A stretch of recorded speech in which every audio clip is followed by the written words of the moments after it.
കൊച്ചി അന്താരാഷ്ട്ര വിമാനത്താവളത്തിൽ നിന്നും വ്യാജ പാസ്പോർട്ടുമായി വിദേശത്തേക്ക് പോകാൻ വന്ന യാത്രക്കാരൻ പിടിയിൽ. ബംഗ്ലാദേശ് സ്വദേശി സെയ്ത്ത് മുല്ലാണ് പിടിയിലായത്. ഇന്ന് പുലർച്ചെ കൊച്ചിയിൽ നിന്നും പുറപ്പെട്ട ഇത്തിഹാദ് വിമാനത്തിൽ അബുദാബിക്ക് പോകാനാണ് ഇയാൾ എത്തിയത്. ഇവരുമായി ബീന റാണി ചേരുകയാണ്. ബീന, വ്യാജ പാസ്പോർട്ടുമായി എത്തിയ ബംഗ്ലാദേശി സ്വദേശിയാണ് ഇപ്പോൾ പിടിയിലായിരിക്കുന്നത്.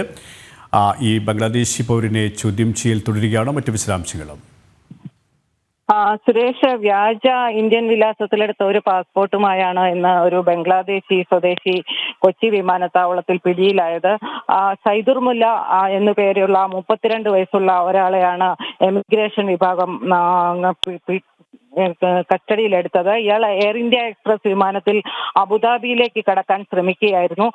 പാസ്പോർട്ട് വ്യാജമാണെന്ന് കണ്ടെത്തിയതിനെ തുടർന്ന് നടത്തിയ പരിശോധനയിൽ നിരവധി ബംഗ്ലാദേശി രേഖകളും ഒപ്പം തന്നെ ബാങ്ക് പാസ്ബുക്ക്, ആധാർ കാർഡ്, മദ്രസ രേഖകൾ തുടങ്ങിയവയും ഇയാളിൽ നിന്ന് കണ്ടെത്തിയിട്ടുണ്ട്. ഇയാൾ 2016 വ്യാജവിലാസത്തിൽ പൂനെയിൽ നിന്നെടുത്ത ഒരു പാസ്പോർട്ടുമായാണ് എത്തിയത്. എന്തായാലും എമിഗ്രേഷൻ വിഭാഗം ഇയാളെ നെടുമ്പാശ്ശേരി പോലീസിന് കൈമാറിയിട്ടുണ്ട്. ഇയാളെ കൂടുതൽ ചോദ്യം ചെയ്തു വരികയാണ്.